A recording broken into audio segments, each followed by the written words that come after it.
Hey guys, welcome back to my channel. তো আজকে তোমাদের জন্য আবার একটা নতুন রেসিপি নিয়ে চলে এসেছি। সেটা হচ্ছে আসামের বিখ্যাত তিল দিয়ে বাটা মাছ।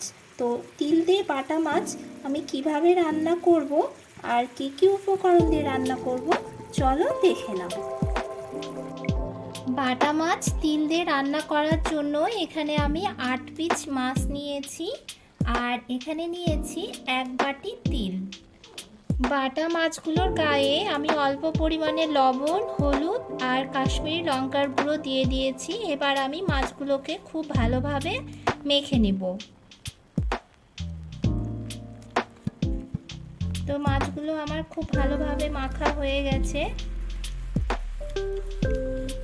মাছগুলোকে আমার খুব ভালো মতো মাখা হয়ে গেছে। এবার আমি মাছগুলোকে ভেজে নেব। এখানে আমি উনুন জ্বালিয়ে নিয়েছি, উনুনের উপরে একটা ফ্রাই প্যান বসিয়ে নিয়েছি আর এর মধ্যে কিছু পরিমাণ মতো তেল দিয়ে দেব। তেলটা গরম হয়ে গেছে। এবার গরম তেলে আমি এক এক করে মাছগুলো ছেড়ে দিচ্ছি।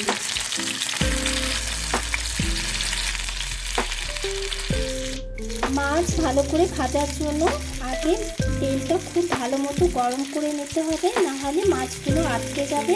তো আমি খুব ভালোভাবে তেলটা গরম করে নিয়েছি আর দেখো কত সহজেই মাছটা উল্টে গেল। এক পিসটা ভাজা হয়ে গেছে, অপর পিসটা আমি ভেজে নেব। তো এক এক করে এবার মাছগুলোকে আমি উল্টে দেব।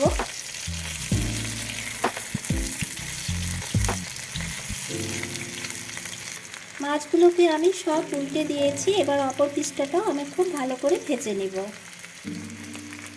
মাছগুলো আমার দু সাইডে খুব ভালো ভাজা হয়ে গেছে। এবার আমি মাছগুলোকে তুলে নিচ্ছি।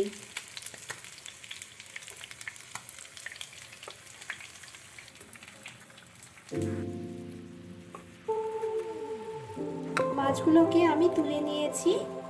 একইভাবে পরের মাছগুলো ভেজে নেব।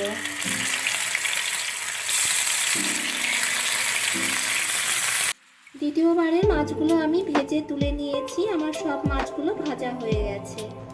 মাছ ভাজার এই তেলের মধ্যে আমি দিয়ে দিচ্ছি দুটো কাঁচা লঙ্কা লাল লাল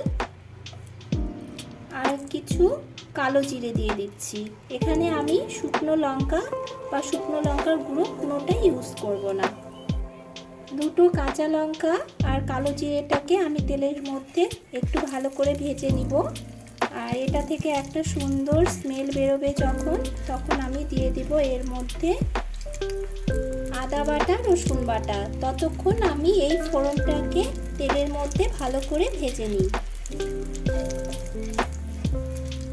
ফোড়নটা আমার ভাজা হয়ে গেছে। এবার এর মধ্যে দিয়ে দিচ্ছি 1 চামচ আদা বাটা আর 1 চামচ রসুন বাটা। রসুন আর আদাটাকে আমি ফোড়নের সাথে খুব ভালোভাবে মিক্স করে ভেজে নিব 1 মিনিট।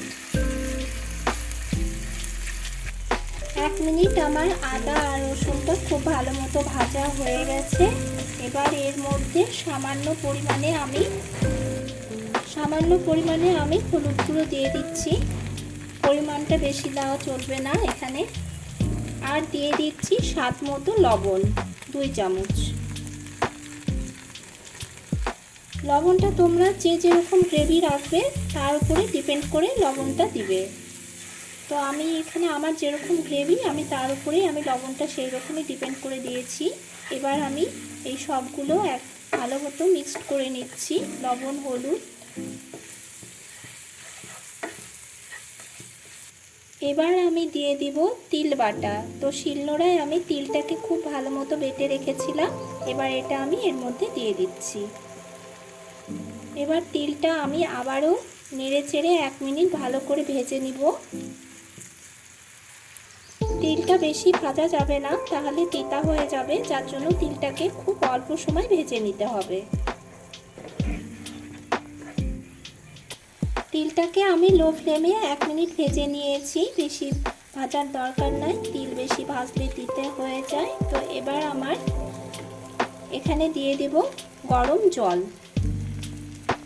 এখানে 200 ml গরম জল দিয়ে দিচ্ছি আমার গ্রেভি অনুযায়ী। প্রথমে আমি 200 ml জল দিয়েছিলাম, তো দেখলাম আমার গ্রেভিটা কম হচ্ছে, তো পরে আবার আমি 200 ml জল দিয়েছি। টোটাল 400 ml জল দেওয়া হয়েছে গ্রেভি অনুযায়ী। জল দেওয়ার পরে আমি তিলটাকে আর লবণ হলুদ সব কিছুর সাথে ভালো করে মিক্স করে নিয়েছি। এবার আমি দিয়ে দেব ভাজা মাছগুলো। এক এক করে আমি ভাজা মাছগুলো সব এই এর মধ্যে দিয়ে দিচ্ছি। আমার সব মাছগুলো দেওয়া হয়ে গেছে। ভালো করে এগুলোকে একটু নেড়ে চেড়ে তিল বাটার মধ্যে ভালো করে ডুবিয়ে দিচ্ছি। এখানে আমি কিছু কাঁচা লাল লঙ্কা কুচিয়ে রেখেছি, যেহেতু আমি এখানে কোনো লঙ্কার গুঁড়ো বা শুকনো লঙ্কা ইউজ করিনি, যার জন্য আমি এই কুচিয়ে রাখা লঙ্কাগুলো এর মধ্যে দিয়ে দেব।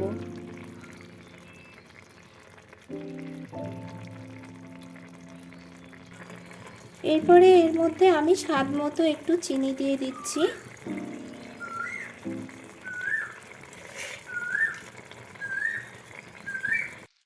আমি কাঁচা লঙ্কা আর চিনিটা দিয়ে আমি 2 মিনিট ফুটিয়ে নিয়েছি।